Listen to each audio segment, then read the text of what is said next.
Bismillahirrahmanirrahim. Assalamualaikum warahmatullahi wabarakatuh. Innal hamdalillah nahmaduhu wa nasta'inuhu wa nastaghfiruh wa na'udzu billahi min syururi anfusina wa min sayyiati a'malina. May yahdihillahu fala mudilla lahu wa may yudlil fala hadiyalah. Asyhadu an la ilaha illallah wahdahu la syarikalah wa asyhadu anna Muhammadan abduhu wa rasuluh, amma ba'd. Ma'asyiral muslimin, para jamaah hadirin yang dirahmati Allah Subhanahu wa taala. Alhamdulillah, pada kesempatan yang mulia ini Allah Subhanahu wa taala telah melimpahkan kepada kita semuanya berbagai macam kenikmatan, sehingga pada malam yang berbahagia ini kita masih bisa menjalankan di antara kewajiban kita, yaitu kewajiban untuk senantiasa menuntut ilmu. Kemudian salawat dan salam senantiasa tercurahkan kepada junjungan Nabi kita Nabi Muhammad sallallahu alaihi wasallam beserta keluarganya, sahabat-sahabatnya, dan juga orang yang senantiasa meniti jalannya. Ma'asyiral muslimin yang dirahmati Allah Subhanahu wa taala, insyaallah pada pembahasan kita kali ini kita akan melanjutkan kajian dari kitab Minhajul Muslim karya dari Asy-Syaikh Abu Bakar Jabir Al-Jazairi rahimahullahu ta'ala rahmatan wasi'ah. Dan insyaallah pada pertemuan kita kali ini kita akan melanjutkan pembahasan dari pembahasan pekan kemarin tentang masalah sholat. Dan pada pertemuan kemarin kita telah membahas di antara sholat sunnah, yaitu sholat qabliyah subuh atau sholat qabliyah fajar, dan juga sholat rawatib atau sholat yang mengikuti sholat wajib. Dan sekarang kita masuk ke subtema yang baru, yaitu at-tatawwu' atau sholat tatawwu' awin naflu al-mutlaq atau juga sholat sunnah mutlaq, ya, tatawu atau sholat sunnah mutlaq. Silakan dibuka bukunya, kemudian dibaca kitabnya.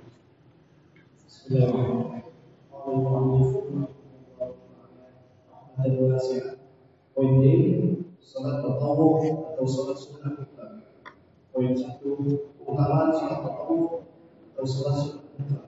Dalam sholat sunnah mutlaq terkandung suatu keutamaan yang besar, sebagaimana Rasulullah sallallahu alaihi wasallam bersabda, "Ma Allah bi 'abdi fi syai'in afdala min raka'atain usalli wa inna al-birra la yudahu 'ala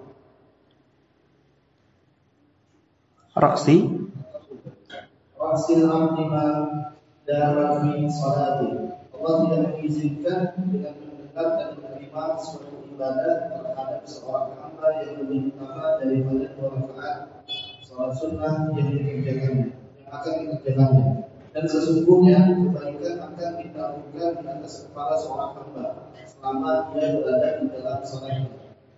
Juga sabda beliau yang ditujukan kepada seseorang yang bertanya mengenai amalan yang dapat menjadikannya dengan beliau kelak di surga. A'inni ala nafsika bi kasratis sujud. Bantulah aku untuk memperoleh keinginanmu dengan memperbanyak sujud. Nah, cukup. Ma'asyiral muslimin yang dirahmati Allah Subhanahu wa taala, sekarang kita masuk pembahasan yaitu salat sunnah mutlaq. Ya, salat sunnah mutlaq. Dan ini boleh jadi kita ikhwah sebagai seorang mukmin mungkin masih tabu, dengan yang namanya sholat sunnah mutlak.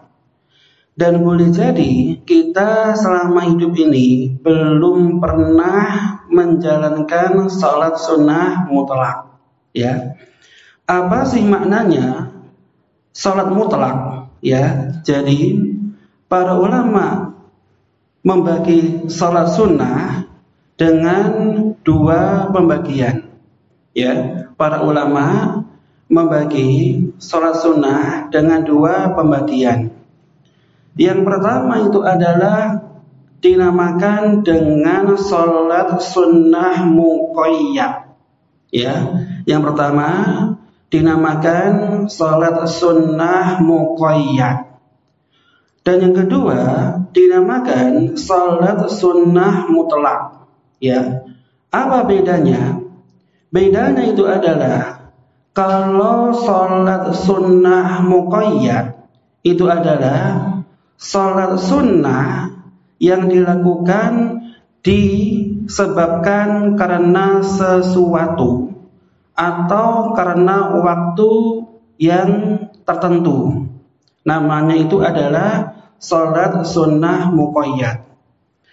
Contohnya apa ikhwah? Seperti jika antum ikhwah menjalankan sholat rawatib. Ini dilakukan jika antum melakukan sholat fardu. Ya, rawatib itu dilakukan berkaitan dengan sholat fardu. Dikarenakan waktu tertentu ataupun sebab tertentu. Ataupun ikhwah, jika antum masuk ke masjid, antum disunahkan untuk sholat tahiyatul masjid. Maka jika ada sholat dilakukan karena waktu tertentu atau karena sebab tertentu, maka ini maknanya adalah sholat sunnah muqayyad. Ya, berkaitan dengan waktu tertentu atau sebab tertentu. Sedangkan ikhwah, jenis yang kedua dinamakan dengan sholat sunnah mutlak. Apa maknanya? Yaitu sholat sunnah yang dilakukan bukan karena sebab tertentu. Ya, sholat sunnah yang dilakukan bukan karena sebab tertentu. Ini ikhwah namanya adalah sholat sunnah mutlak. Enggak ada sebabnya, waktunya bebas. Dan ini bisa dilakukan entah di malam hari ataupun di siang hari. Namanya sholat sunnah mutlak. Kira-kira di antara antum ikhwah pernah nggak menjalankan sholat sunnah mutlak kira-kira? Ya, nah pernah ya, tapi jarang ya. Tapi kalau muqayyad itu sering, ya sering. Tapi kalau mutlak itu jarang, ya. Dan di antara keutamaannya itu adalah sebagaimana yang disabdakan oleh Nabi SAW, bahwasanya Allah Subhanahu wa taala menerima suatu ibadah yang lebih baik, yaitu ibadah salat 2 rakaat. Ya, ibadah salat 2 rakaat. Dan para ulama menjelaskan yang namanya ibadah salat 2 rakaat ini adalah salat sunnah mutlak. Jadi boleh dilakukan entah di siang hari ataupun di malam hari. Dan juga landasannya itu adalah ada seseorang yang datang kepada Nabi SAW. Kemudian Nabi bertanya kepadanya, "Wahai fulan, apa yang kamu inginkan?" Maka orang tadi mengatakan, "Saya ingin menemanimu wahai Rasulullah di surga." Ya, saya ingin menemanimu di surga.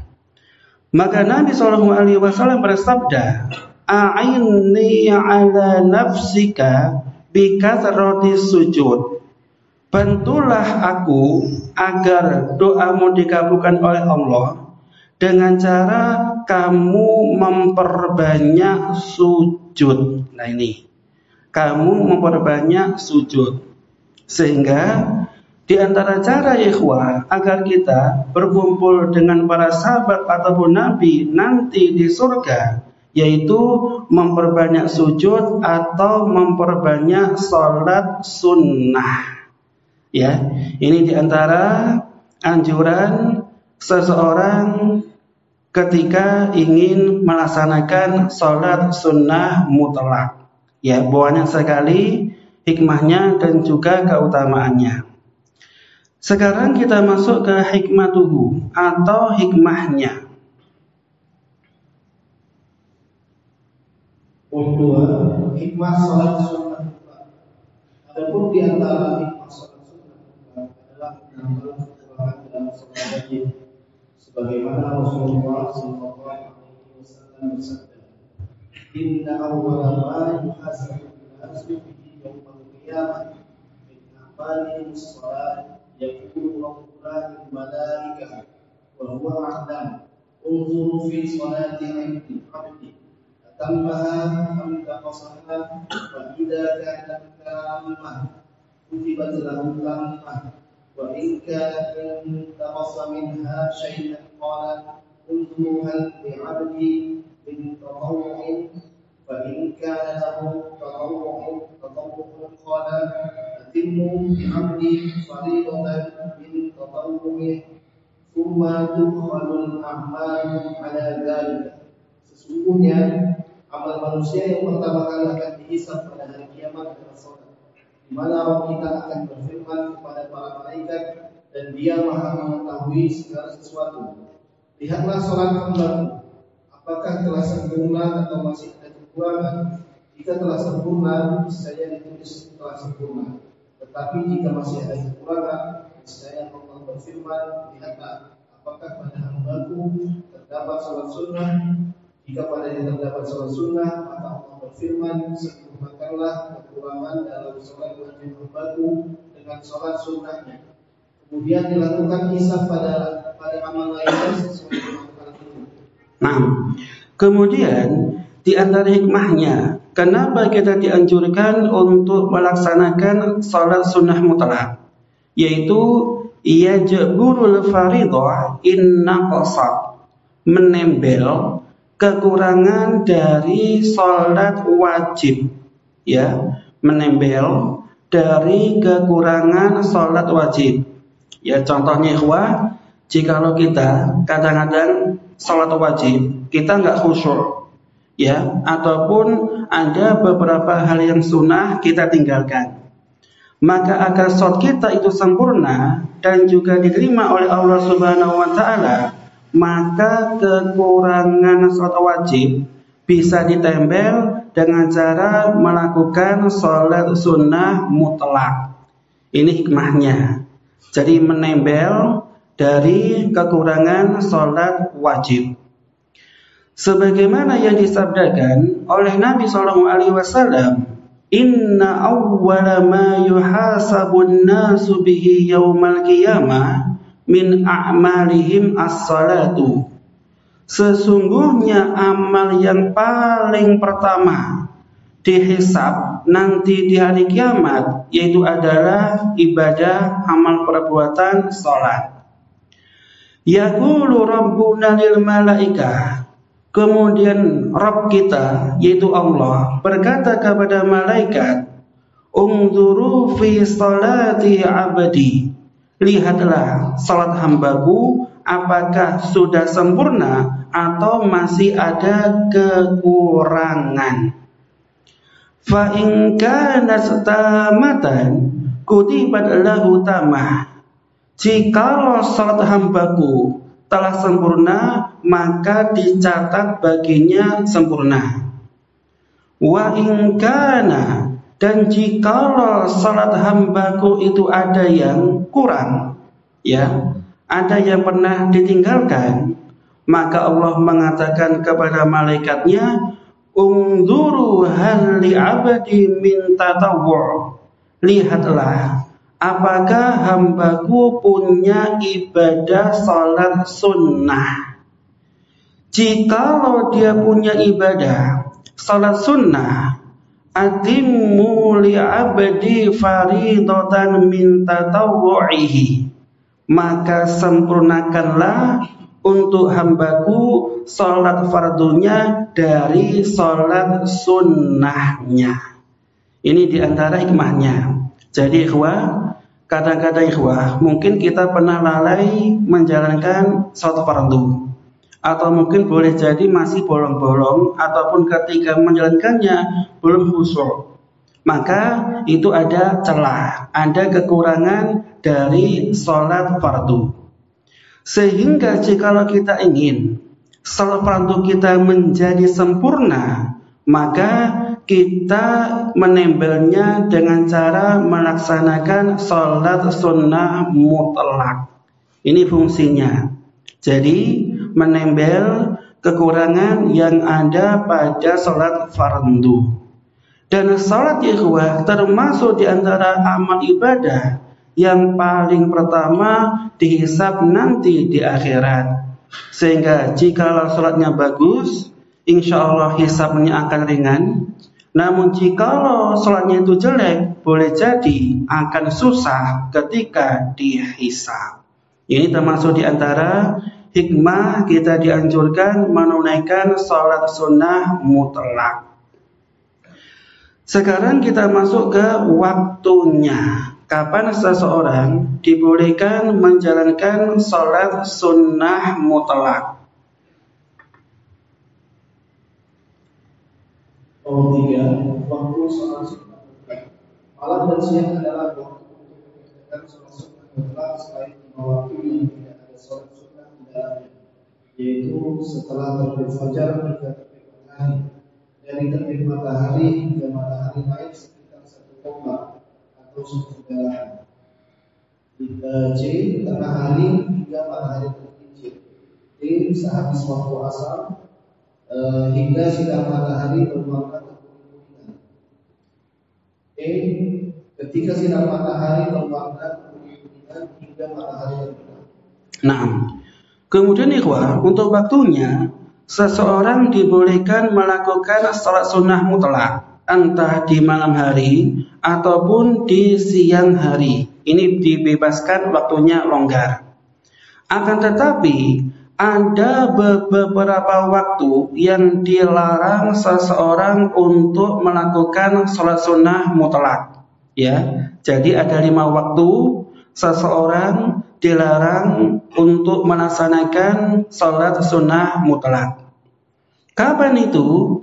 Yang pertama itu adalah min ba'dil fajri ila tulu'isy syamsi, dari selesainya fajar atau sholat subuh sampai terbitnya matahari. Ini enggak boleh sholat sunnah mutlak. Dan yang kedua ikhwah, min tulu'isy syamsi, dari terbitnya matahari ila an tartafi' qida rumhin, sampai dia meninggi setinggi ujung panah ataupun ujung tombak. Maknanya apa di sini? Jadi kalau habis terbit matahari, kita nggak boleh melakukan sholat sunnah mutlak sampai benar-benar mataharinya itu agak meninggi. Ya, agak meninggi. Ya, seperti tingginya itu ujung tombak. Kira-kira batasannya apa ikhwah? Dari terbit sampai dia agak meninggi, kira-kira berapa menit? Kira-kira itu adalah 15 menit habis matahari terbit. Ya, jadi dari terbitnya matahari sampai meninggi, ini waktu yang dilarang. Kira-kira mungkin terbitnya jam berapa sekarang? Berapa kira-kira? Jam 5 ya. Maka kita boleh melakukan sholat sunnah mutlak jikalau jam 5 lebih 1/4. Ini boleh. Tapi kalau sebelum itu kita dilarang. Ini yang kedua. Dari terbitnya matahari sampai sedikit meninggi, yaitu ditambahi 15 menit. Dan yang ketiga ikhwah, ketika matahari posisinya pas di atas kepala. atau di pertengahan siang. Ya, jadi pas di posisi di tengah-tengah kepala sampai-sampai nggak ada bayangan. Dan yang keempat, setelah sholat asar sampai matahari menguning. Dan yang kelima, dari matahari menguning sampai terbenamnya matahari.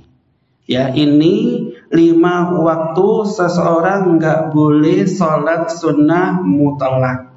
Ya, kalau diringkas itu lebih gampang, bisa diringkas menjadi 3 waktu.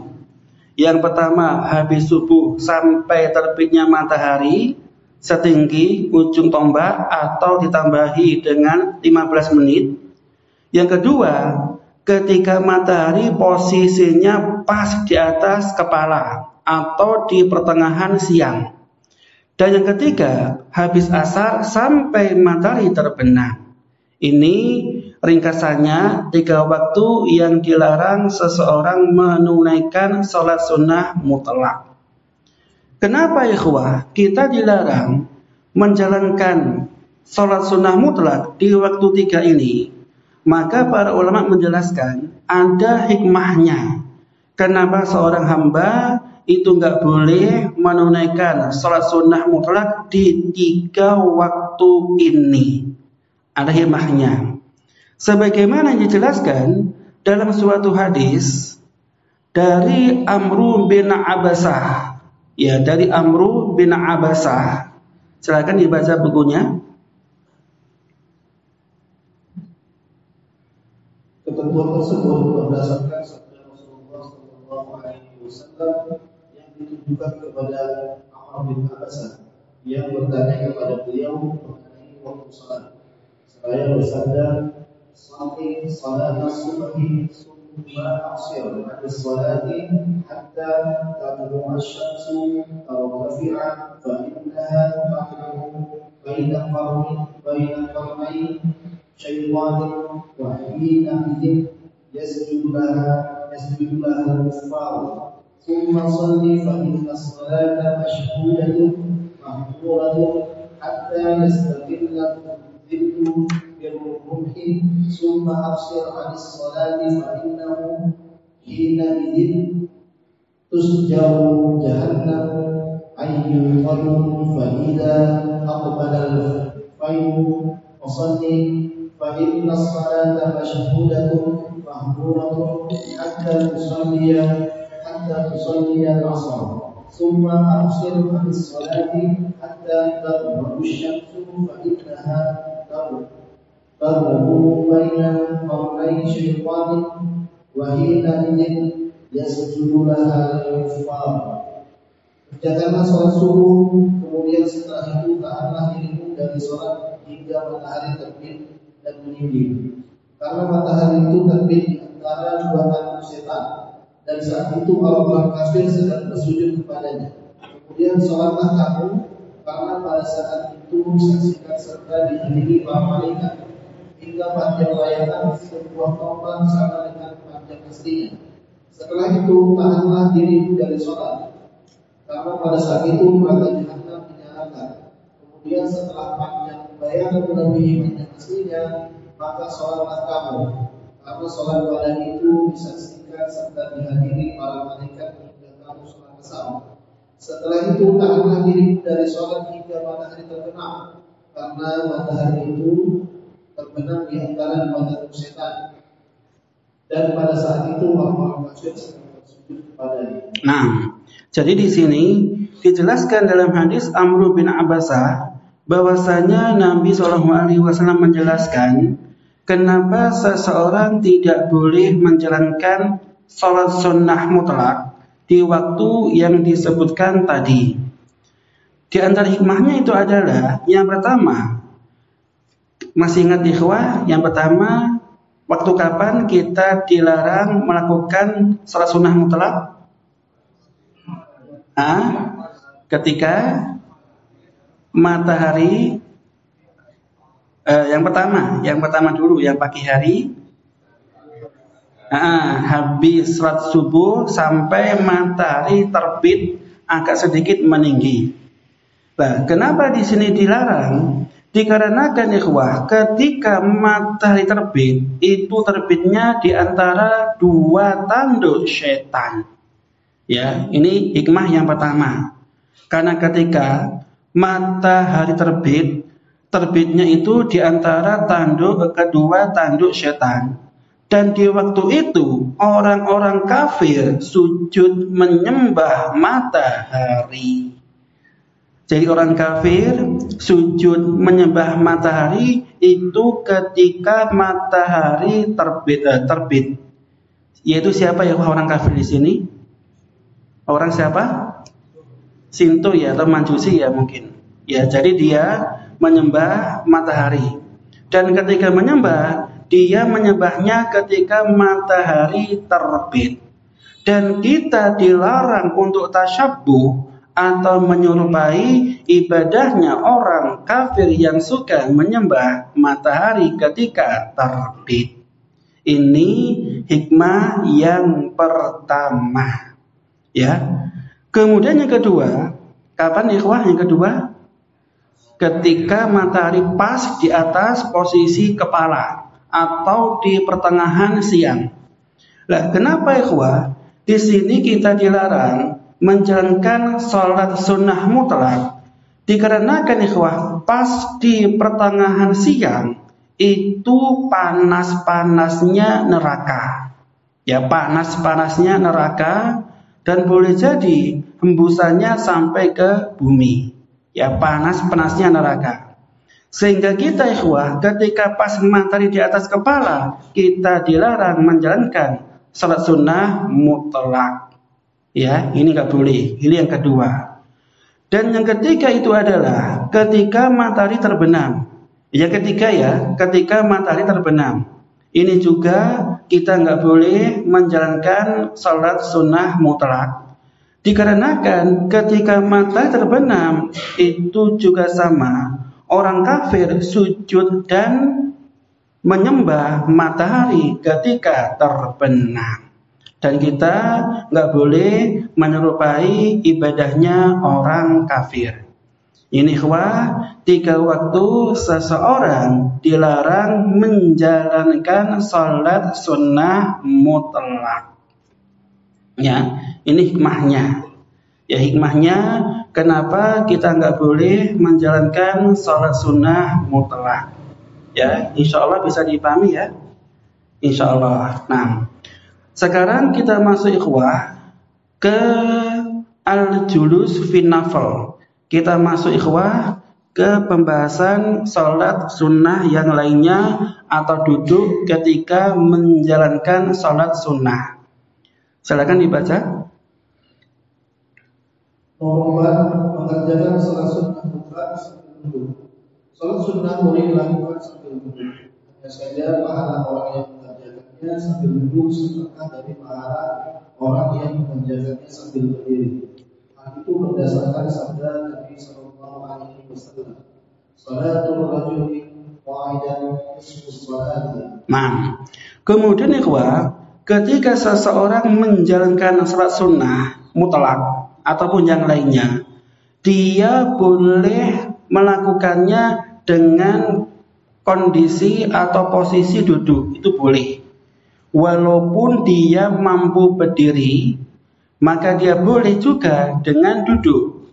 Ya, ini boleh. Jikalau sholatnya itu sunnah, itu boleh dilakukan dengan cara duduk. Ya, jika sholatnya sunnah.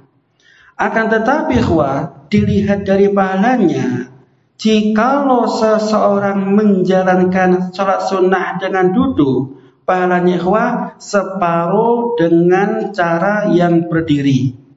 Ya, separuh dari pahala sholat orang yang berdiri, separuhnya. Namun tetap itu masih dibolehkan. Namun dari segi pahala itu dikurangi, tinggal separuhnya. Sebagaimana yang disabdakan oleh Nabi SAW, Salatul rajuli qa'idan nisfus salati. Salat seseorang dengan posisi duduk, maka pahalanya setengah salat dari pahala orang yang berdiri. Ini khusus untuk sholat sunnah, boleh dengan duduk. Tapi jika sholatnya wajib ikhwah, hukumnya berdiri itu merupakan apa? Rukun. Ya, rukun, bukan wajib ya, tapi rukun. Apa maknanya rukun di sini? Ketika sholat wajib, ya harus posisinya berdiri. Ini rukun. Sehingga jikalau ada seseorang sholat wajib, dia mampu berdiri, namun sengaja duduk, maka sholatnya itu tidak sah. Karena berdiri termasuk di antara rukunnya sholat wajib. Ya, kalau sholat wajib, ada seseorang sholat dengan duduk padahal mampu berdiri, sholatnya itu tidak sah. Jadi perlu dibedakan antara sholat wajib dengan sunnah. Kalau wajib harus berdiri, kalau sunnah boleh berdiri dan boleh dengan duduk. Ini sebagaimana penjelasan dari hadis yang sahih dari Nabi Sallallahu Alaihi Wasallam. Sekarang kita masuk ke macam-macam sholat tatawu, ya, tatawu, macam-macamnya. 5. Macam-macam sholat tatawu. Poin A, sholat sunnah tahiyatul masjid berdasarkan sabda Rasulullah Sallallahu Alaihi Wasallam. Idza dakhala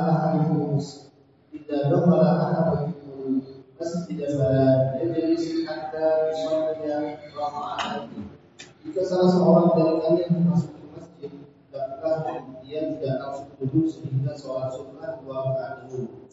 Nah, yang pertama di antara contoh atau bentuk-bentuk salat tatawu itu adalah tahiyatul masjid.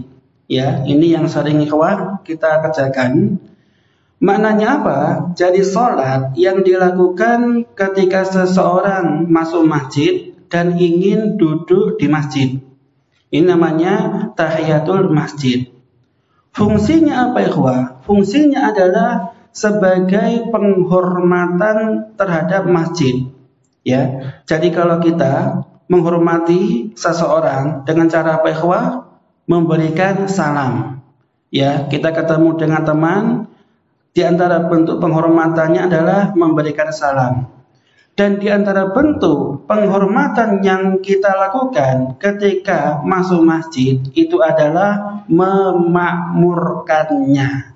Dengan cara mengisi masjid dengan berbagai macam ibadah. Dan di antaranya itu adalah ibadah tahiyatul masjid. Yaitu sholat yang dilakukan ketika seseorang masuk ke masjid. Sebagaimana yang disabdakan oleh Nabi Sallallahu Alaihi Wasallam, "Idza dakhala ahadukum al-masjid."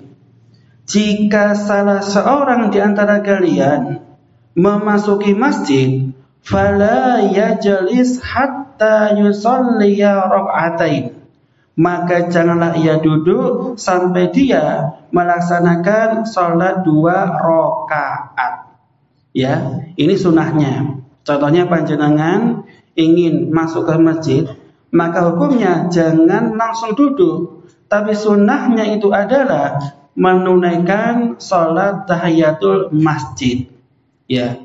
Dan ini ikhwah, tidak hanya ketika antum hanya sekedar masuk ke masjid.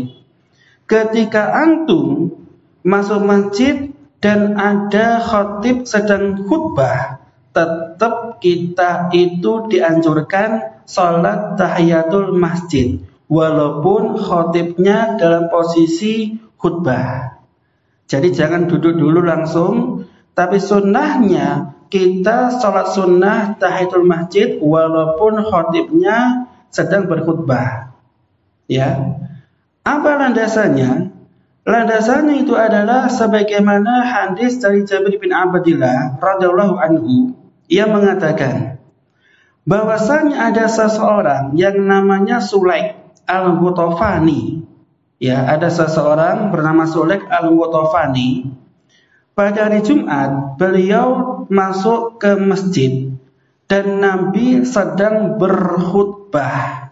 Ya, Nabi khutbah, maka Sulaik al-Ghatafani masuk masjid, kemudian langsung duduk. Ya, langsung duduk. Maka Nabi mengatakan, "Ya Sulaik, wahai Sulaik, kum, berdirilah, farka' rak'ataini, maka jalankanlah salat 2 rakaat." Dan ini maknanya salat tahiyatul masjid tetap dianjurkan walaupun posisi khatibnya sedang khutbah. Ya. Adapun kaifiyahnya ikhwah, ketika antum melakukan tahiyatul masjid dan khatibnya sedang khutbah, maka cara sholatnya itu diringankan atau diringkes. Jadi kalau membaca surat jangan panjang-panjang. Ya, mungkin cukup kulhu ataupun surat pendek yang lainnya. Tujuannya itu adalah agar tahiyatul masjidnya sudah selesai, antum bisa menyimak khutbahnya sang khatib. Nah ini diantara anjuran dari Nabi SAW dan juga dari hadis tentang disyariatkannya salat tahiyatul masjid ketika seseorang masuk masjid. Yang kedua, silakan dibaca. Yang kedua, salat duha yaitu 4 rakaat atau lebih dan 8 rakaat. Hal itu berdasarkan sabda Rasulullah sallallahu alaihi wasallam. Inna Allah Ta'ala qala ibna Adam irka'ni 4 raka'atin min awwalin nahari aksika akhiran. Sesungguhnya Allah Ta'ala berfirman, "Hai ibnu Adam, ruku'ah, salatlah kamu kepadaku 4 rakaat pada awal siang. Niscaya aku akan melindungimu daripada akhir siang." Nah, kemudian ikhwah, termasuk di antara salat sunnah tatawu itu adalah salat duha. Dan ini insyaallah juga masyhur di antara kita. Berapa rakaat ikhwah? Jumlah minimalnya itu 2. Boleh 2 rakaat, boleh 4, boleh 6, dan boleh juga 8 rakaat dengan 2 rakaat salam. Ya, ini namanya salat duha. Fungsinya apa ikhwah? Di sini dijelaskan dalam hadis Nabi SAW, di antara fungsi atau di antara faidah seseorang salat duha itu adalah menggantikan kewajiban sedekah untuk semua persendian yang kita punya. Ya, jadi ikhwah, sendi-sendi kita ikhwah itu setiap hari disyariatkan sedekah. Kira-kira ikhwah, sendi kita ada berapa ikhwah? 360. Dan itu semuanya ikhwah, syariatnya adalah wajib untuk sedekah. Dan itu bisa tercukupi hanya dengan cara sholat duha sebanyak 2 rakaat. Jadi menggantikan kewajiban sedekah dari setiap sendi yang kita punya. Sebagaimana yang dijelaskan oleh Nabi SAW bersabda, "Yusbihu ala kulli sulama min ahadikum sadaqah." Setiap ruas sendi dari anggota badan di antara kalian harus dikeluarkan sedekahnya. Fakullu tasbihatin sadaqah. Setiap tasbih sedekah. Wa tahmidatin sadaqah. Dan setiap tahmid itu juga sedekah. Wa kullu tahlilatin sadaqah. Dan setiap tahlil, ucapan tahlil ada sedekah. Wa kullu takbiratin sadaqah. Setiap takbir juga sedekah. Wa amrun bil ma'rufi sadaqah. Dan memerintahkan kepada kema'rufan merupakan sedekah. Wa nahyun 'anil munkari sadaqah. Dan mencegah dari kemungkaran dan juga termasuk sedekah. Wa yujzi'u min dzalika rak'atani yarka'uhuma minadh duha. Dan semua itu bisa dicukupi cukup dengan melaksanakan 2 rakaat duha. Nah ini. Jadi 2 rakaat duha ikhwah itu seperti kita bersedekah, yaitu sebanyak 360 persendian. Ini faidah yang pertama. Dan faidah yang kedua ikhwah, sebagaimana hadis dari Nu'aim bin Hammar al-Ghatafani, ya, bahwasanya Nabi Shallallahu Alaihi Wasallam bersabda, ya, Innallaha, sesungguhnya Allah Azza wa Jal, qala, mengatakan, Ibnu Adam irka' li 4 raka'atin min awwalin nahari akfika akhirahu. Yang maknanya, wahai anak Adam, janganlah engkau tinggalkan 4 rakaat sholat di awal siang atau duha, maka aku akan mencukupi semua kebutuhanmu sampai siang. Jadi faedah yang kedua, jikalau kita ikhwah melakukan sholat duha sebanyak 4 rakaat, maka niscaya Allah akan mencukupi kebutuhan kita di hari tersebut. Ini diantara ikhwah 2 faedah kenapa kita disunahkan untuk menunaikan sholat sunnah duha. Kira-kira ikhwah waktunya itu kapan duha ini? Kapan kira-kira waktu awal sampai terakhir?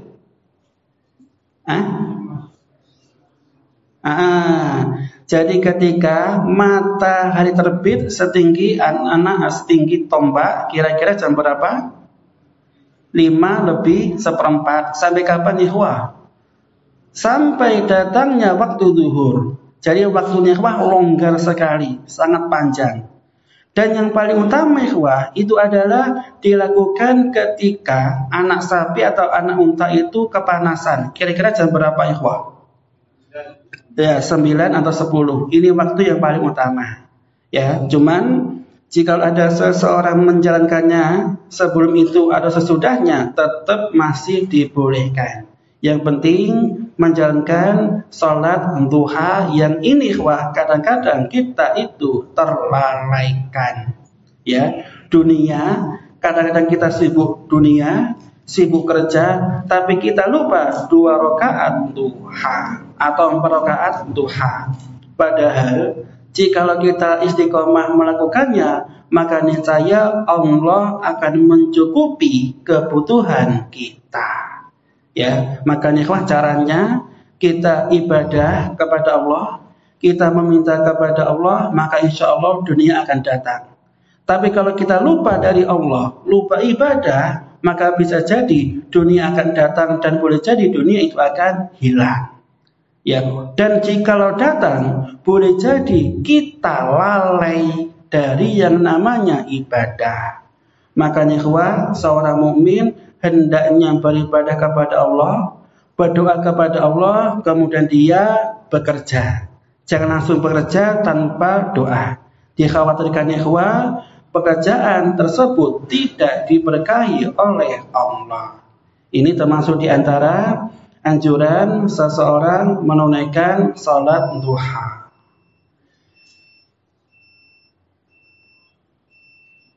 Isa ya. Nah, kita lanjutkan habis adzan dulu. Silakan adzan dulu.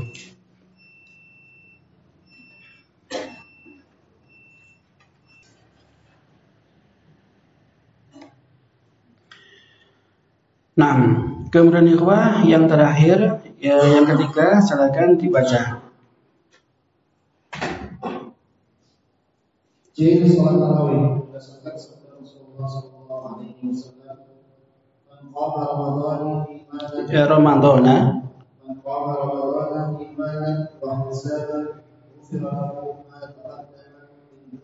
Nah, kemudian yang ketiga atau yang kecil, termasuk di antara salat sunnah tatawu, ini adalah salat tarawih pada bulan Ramadan. Ya, jadi hukumnya ikhwah termasuk sunnah ya, bukan wajib.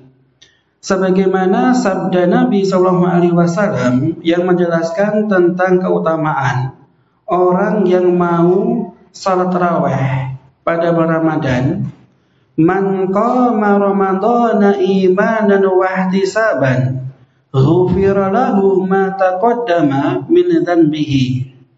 Yang maknanya itu adalah barang siapa yang mendirikan atau sholat tarawih pada bulan Ramadan imanan dengan rasa keimanan, wahtisaban dan juga mengharap pahala di sisi Allah, ghufira lahu ma taqaddama min dhanbihi, maka niscaya dosa-dosa yang telah dilakukan akan diampuni oleh Allah Subhanahu wa taala.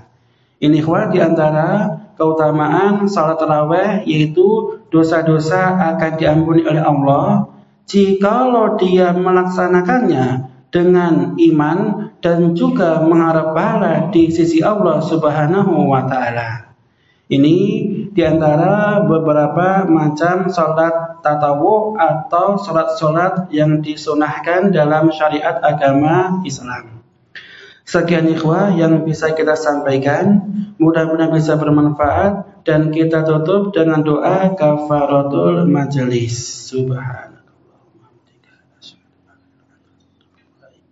Wassalamualaikum warahmatullahi wabarakatuh.